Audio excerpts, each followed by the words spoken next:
Hi, I'm Mary Greendale, and welcome to another edition of Just Thinking. It's a hot July day, and fortunately, the studio is a little bit cooler, not a whole lot. But the good news is we're pretty much through COVID, or are we? It's what we're going to talk about right now. We're going to talk to Jay Leary. Jay is a new member of the Board of Health. He is not speaking on behalf of the Board of Health today. He is speaking on behalf of himself, and he is part of the healthcare industry. You're a registered pharmacist, and now you're doing something a little bit different, aren't you, Jay? Welcome, anyway. Thank you. Glad to have you back. Thank you. It's nice to be here. You've been here. He's been here as a candidate before. Now he's an elected official again. So this is a little different, though, to have a conversation with you on a professional level. So I'm really interested to hear what you have to say. So why don't we just start with who are you and how are you related to healthcare? So my name is Jay Leary. I'm a pharmacist, as you mentioned. I'm a clinical pharmacist, and I work for a home infusion company in Shrewsbury. It's a nationally known company. So we take care of people with some serious illness, specialty type pharmacy. I'm related to the healthcare industry in that I've been a practicing pharmacist for almost 40 years. I've done a lot of different things. I've been an owner of a pharmacy. I've worked in long-term care as a pharmacist. I've worked in now infusion pharmacy. I've taught at the collegiate level for 12 years, and I've done a lot of other things with regard to pharmacy legislation and lobbying. So I've had a very busy career in my, and this COVID situation has really piqued my interest because it's fascinating to watch all the comings and goings of vaccines, the disease itself, the toll it's taken on people, both physically and mentally, and it's a challenging time for America and the world. Can I ask you one question? What's a clinical pharmacist? So in infusion pharmacy, you get into a lot more clinical data. So hands-on? No, not so much hands-on. It's more like looking at labs, making recommendations on changes in therapy, stuff like that. So we consult a lot with nursing and or medicine about changes that we believe will be positive for the patients. The therapies that we manage are a lot more technical. So it requires a little different level of skill than just not, as they call them, and I always hated this, mom and pop pharmacies or like retail pharmacies like CVS, where it's a little less clinical. Okay. There's a lot of things that go into it that don't go into regular practice of pharmacy. Okay. So let's talk about COVID in Holliston. How many cases did we have? So total, I think we had 811, 803, which we call cleared, or they had successful outcomes, 8 that did not, meaning people passed away from it. So that's the current total as of today. We've been fortunate that since early June, we've had 0 cases. So because of vaccinations and or other people's, habits. We've been fortunate to keep those numbers down. Holliston presently is in the gray zone, which is basically you have minimal, if any, active cases or transmissions going on. So, do we know to what degree Holliston is vaccinated? Yeah, we are at a very high degree. I think the numbers are like overall it's like 81%. Okay. So it's a much higher number than like big cities, Boston, and stuff like that. Massachusetts as a state is one of the best vaccinated states in the country. I think Vermont beats us slightly, but it's not by much. It's only by probably 0.5%. So we are one of the good vaccinated states. There are some southern states that are horribly vaccinated, and they're suffering for it right now. They're having tremendous problems. And this Delta variant seems to be hitting these people that are not vaccinated. Yeah, and it also hits people that are vaccinated, but hopefully the idea is that you're not going to get the really serious sequela of COVID. It's funny that you were talking about this. I listened to the show on Sirius XM. It's called Dr. Radio. A woman called in and was talking about her 19-year-old son who wasn't able to get vaccinated and spent 42 days in the hospital, I think 17 or 18 intubated at 19 years old, because they always say, young kids don't worry about. This kid is going to have lifelong problems. He had permanent, or he will have permanent lung damage and possibly cardiac damage. So I know there's people out there that say, you know, it really is not a big deal. You're right, unless it hits you like that, and then your life is probably forever changed. So we know about it in older people, but it impacts younger people too. I know there are people that are concerned about long-term effects of the vaccination. Never crossed my mind to worry about it, but even if there are long-term effects, there are obviously cases like this. See, if you get it, where you might have long-term effects from the disease itself. I mean, I know one person who still continues to have a cough. She's had the thing like months and months ago. So it's not like there aren't side effects of COVID. So worrying about the possibility of a side effect down the road, I don't know. I don't understand. So another example, real life example. So when I started this job, which was about 1.5 years ago, the second week I had started, we had 14 people working in my office, 10 of which came down with COVID within a 2-week span. I was one of the fortunate ones. I was one of the 4 that did not get it. To this day, I have 5 people that are suffering long-term symptoms, and this was in May of 2020. So it's over a year now.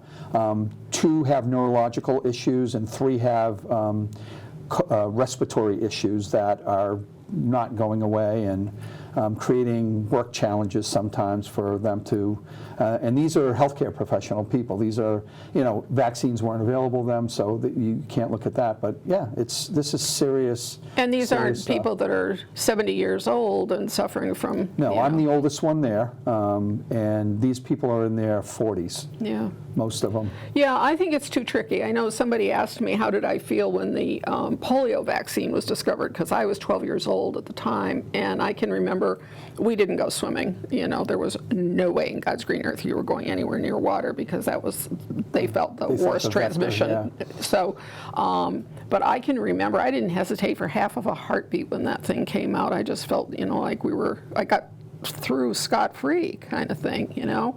It was a scary time. That's how this felt too. That's how this felt too. Yeah, yeah. It's an interesting time, and you know, again, to use not my idea, but a physician that I talked to about, he said, you know, if you have a 95% chance that you can prevent yourself from getting a really serious case of this stuff, he said, I don't understand why there's any thought that that's not something. And true, it has side effects. Let's not kid ourselves. It has issues, and they're learning more and more. But overall, it's a relatively safe thing. You can get. There's not a medicine in the world that, if you read more about it, you wouldn't. I mean, aspirin. Everybody takes aspirin, but it can kill you just as easily as other things. So, but people don't even think twice about it. But no, I know. So right now, what's the biggest worry for us as far as COVID is concerned? Well, I think, getting the vaccination rate up, because obviously, as we've seen, the variants are starting to happen.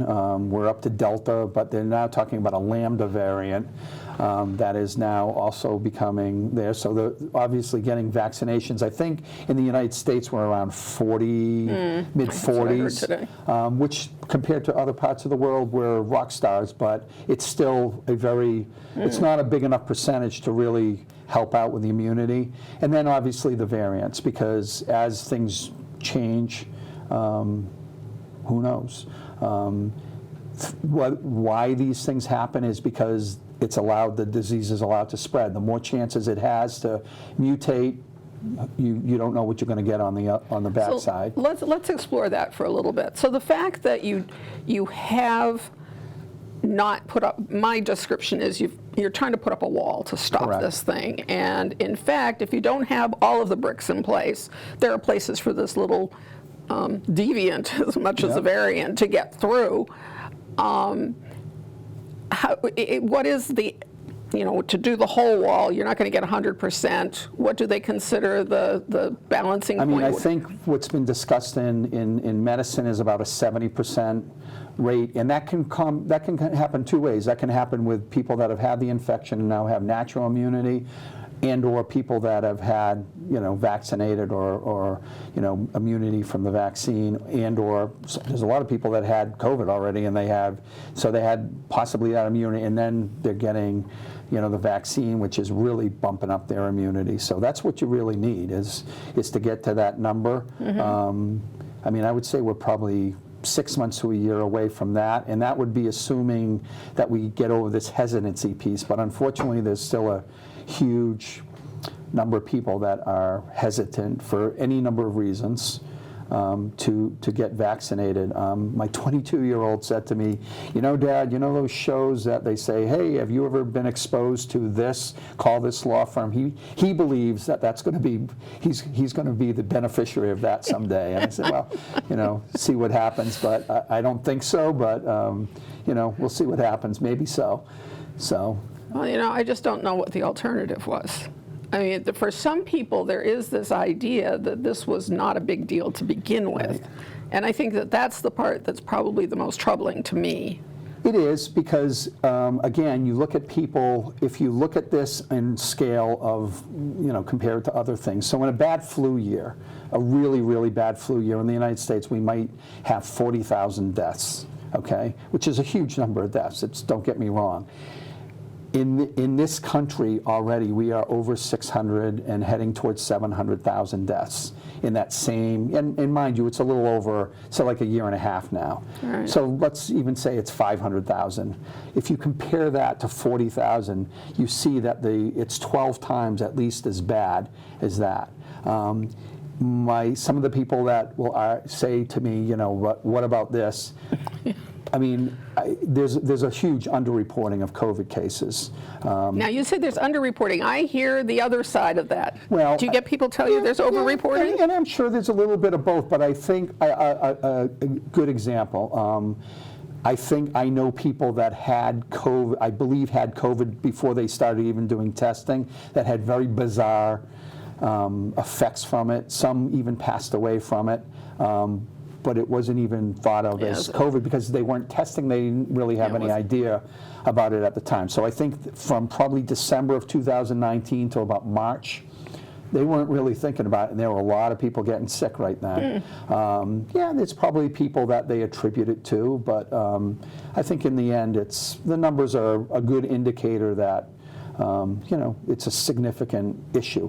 Look at other parts of the world. Look at the Brazils of the world. Look at the Indias of the world that are getting hammered right now because they, don't have access to the vaccine, and they don't necessarily have the same public health,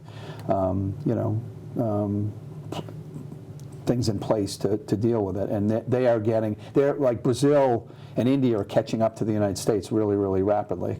And they need to figure that out because ultimately it's going to end up back here. Sure.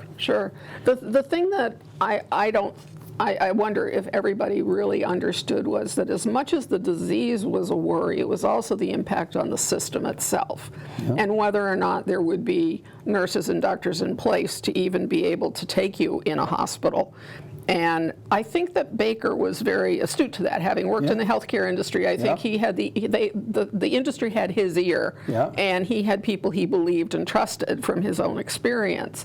And so he forged on and took a very aggressive approach to it. I think in other parts of the country they may have underestimated what it could do to the system itself. Yeah, because the system was really stressed in multiple ways. So it was stressed by the sheer numbers of people that were coming into it, but those providers were also stressed because they were developing symptoms and couldn't work. Yeah. So the limited number of people that you had to do this function were getting sick, and they didn't have it. Then there was the whole infrastructure of beds. It was nice with Governor Baker that you could look at, like on the dashboards, and see that we have 36% of our ICU beds still available, or we had 25% or 10%, and you could watch the trends, and it was a good way to track it. Yeah, I think he did a very, very good job, and a lot of people criticized him for what he did, but I think overall we came out of it a lot better than other parts of the country. I was certainly glad I was living here, I'll tell you. No question. As far as the healthcare system, also, I think we all learned a lot more than we ever knew about the chain of process, or the chain of equipment and supplies and all that kind of thing that goes into it, that, a mask. It got to be a big deal to have a mask. Yeah.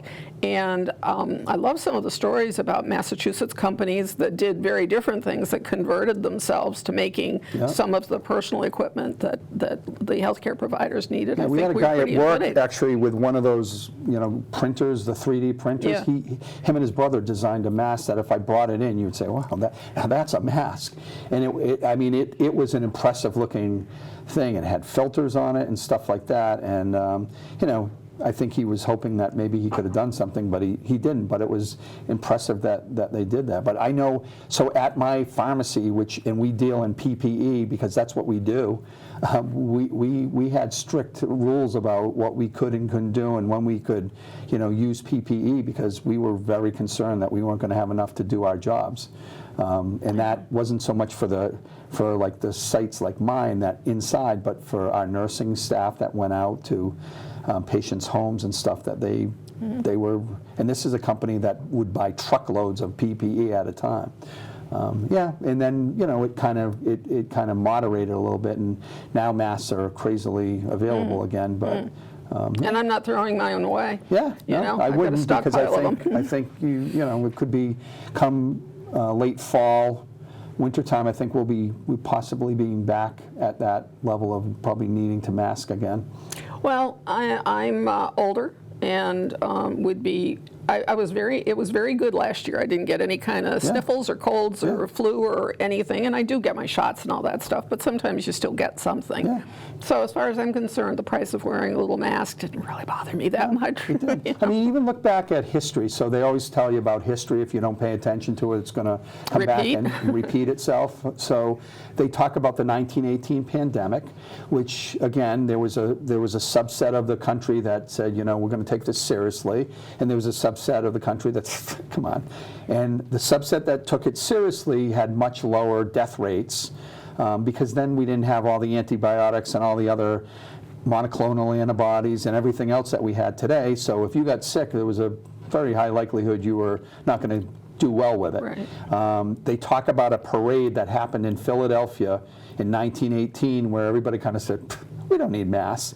And like 50% of that population got really ill and had a huge number of deaths from it. And then out in California, they were a little more serious about it, and they still had those same things, but the death rate was a lot. So again, it's kind of silly and stuff. I know over in Asia and other parts of the world, they've been doing that for many years. Don't think twice about wearing a mask, and well, they didn't have anywhere near what we had either. So. No, but there's a certain amount of stubborn individualism here, and absolutely, there's a price to pay for that sometimes. Well, you have to sometimes pay that price. Yeah. Now, the thing that I wonder now, for all of our communities, and I know you can't speak on behalf of the Board of Health, but just looking at it as a resident, as I am, what are the things that we should be thinking about? Are there any lessons that we learned? Are there things we should look ahead to? I know one thing is you can't store this stuff forever, and you need to, take it out, check it, rotate it, get rid of it, whatever, because I think we did find some where, some equipment was expired, if you will, if that's the right word. Yeah. But in a pinch, you would probably use it, and, I get that all the time. So we use a product called EpiPen, which a lot of people are familiar with. It's an epinephrine pen that, in case of severe anaphylaxis, and people will call me up and go, well, I have it, but it's expired. And I always say to them, if you had an issue, please use it. Yeah. Because it probably is going to work, but we're not going to debate about its expiration date at this time. You need it. Yeah. So I think there's that. I know I will speak for our board that we had this conversation last night, that we said we need to start planning for the next one, so that's going to be something that's going to be on our radar. Mike Cassie, we're fortunate to have such a great person to head up our emergency services as Mike, because he gets it and he knows how to make things happen. And I think we need to sit down, everybody, government, all the boards, townspeople, and just say, like you said, what did we learn? Where could we have done better? What might we do next time that will be different, that will get us a little bit faster out of the gate to meeting this thing head on and hopefully stopping it. I know that we do that in, collaboratively with other towns. We're in a region 4. Northborough had a huge vaccination site that they, people from Holliston, Ashland, Hopkinton could get it in Northborough. So, we got to look for that, but we need to be able to activate that at a moment's notice and not, because there will be others, whether it be, something like this or something that maybe as a result of conflict that some country says, you know what, hey, I got this thing and I'm going to let it loose and see what happens. And, hopefully we need to be doing that. I mean, I think everybody concurs that it's not going to be when, there'll be another one down the road, who knows when. Well, the other thing is that some of our weather patterns have changed severely. Now, I assume those would fall under, emergency management anyway, and they would have an impact on the Board of Health, because if we ever go to needing to have shelters and that kind of thing, that falls under your purview. So there's always the potential for having some sort of disaster. Maybe not a pandemic, but something. So I think it is good to sit down. It's, you, like myself, have been in government for a bit, and you've seen that, there's things that happen that you weren't ready for, and you pay severe price for that. Hopefully not in people's lives, but sometimes you might.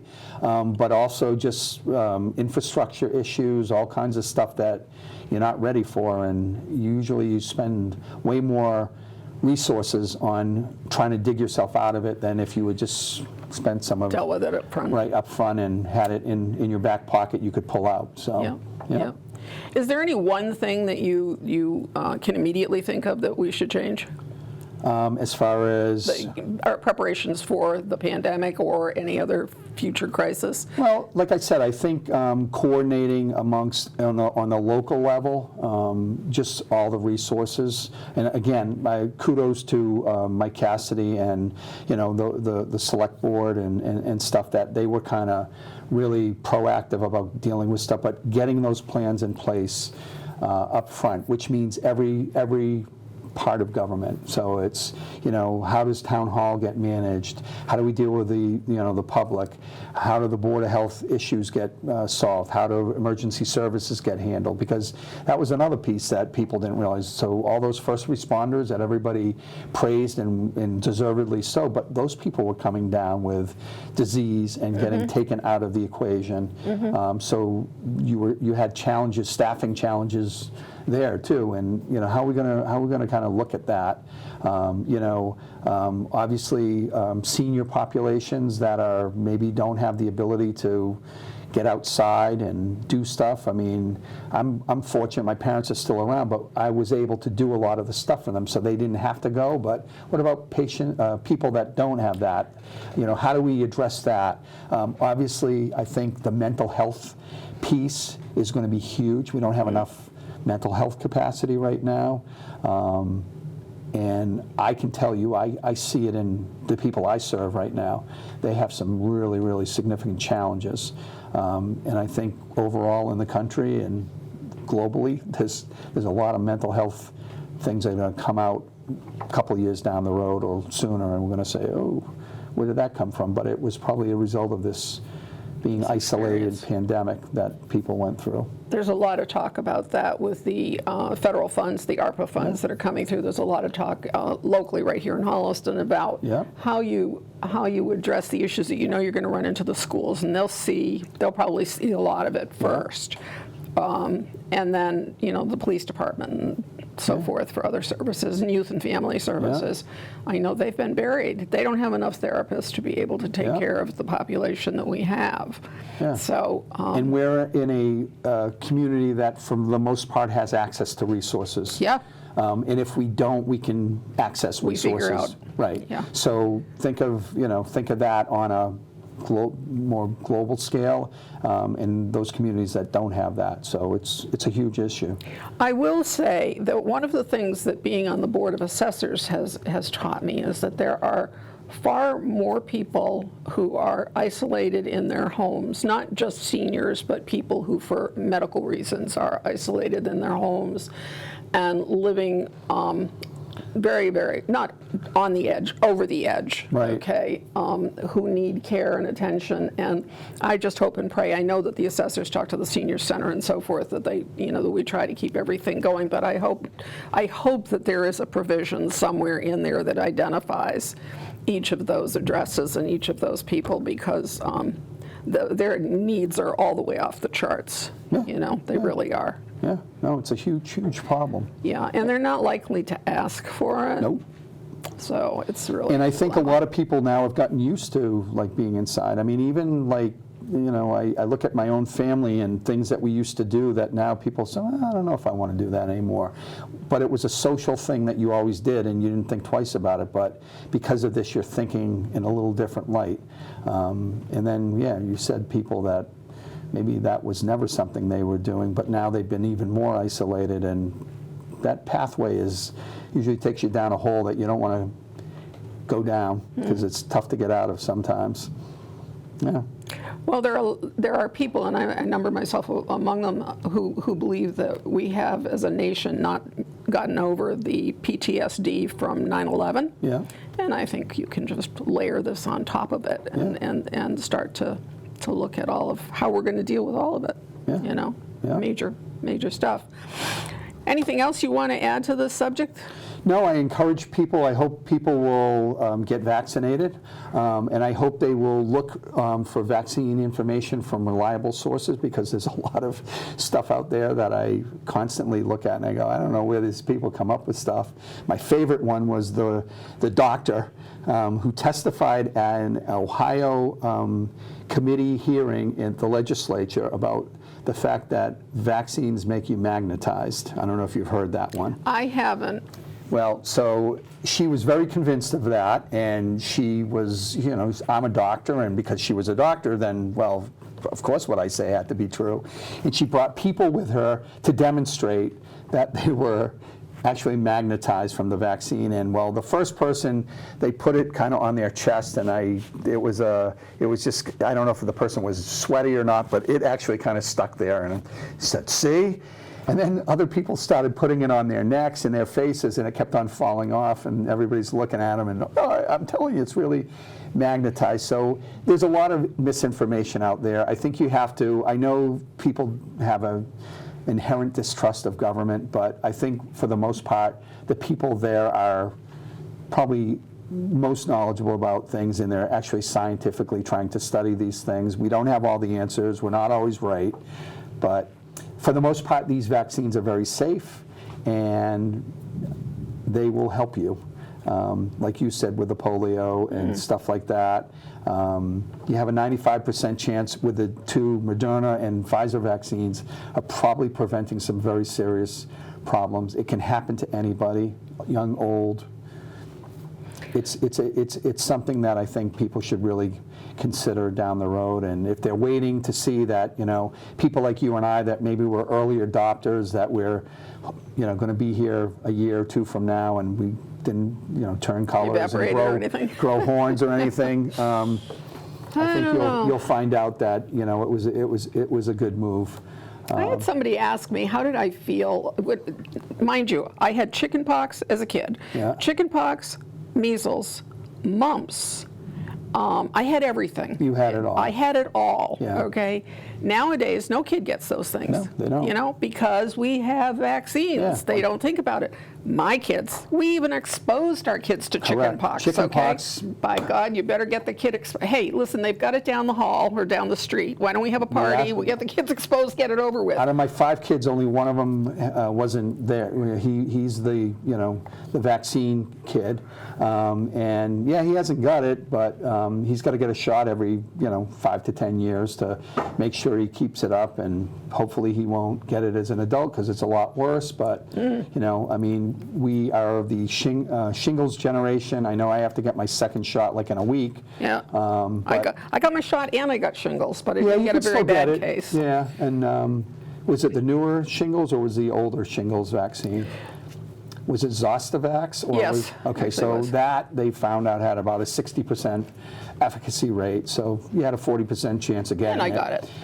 The Shingrix is like a 95% you're not going to get it. That's the newer one, and that's the one I have to get the second dose, but I could still get it too. But It was a very mild dose. I mean, Yeah. a mild case. My mother had it, and it was terrible. So, yeah, I knew what it could very be. tough disease. She got it under her fingernails, throbbing. Oh, it's terrible. But at any rate, well, that's a gruesome way to end this show. Can we think of something happy, cheery, Yeah. whatever? Yeah, the vaccine works. It does. And I didn't get sick from it. Did you get sick from it? I did not. No, I had no side effects, and I know then that was the concern, that did it really work, but I think it did.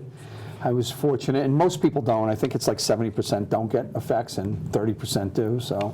And when they do, generally, it seems to be pretty minor. A day or two later, you're good. Yeah. Yep. So, Jay, thanks for taking the time and come to talk Appreciate it. to Thanks for having Holliston us. about it. I mean, COVID is real and COVID is here, and we It's might not as well- going away anytime soon, No, it's unfortunately. part of life. Yeah. So the new life. But anyway, folks, seriously, if you haven't had your shot, please do the research, but do it at, the National Health Institute or the state's website, or do some research, talk to people who've had it. Please think about getting vaccinated and then go do it. Okay. All right, you guys, we'll see you soon. Not sure what we're talking about next time, but thanks so much for joining us tonight. Bye.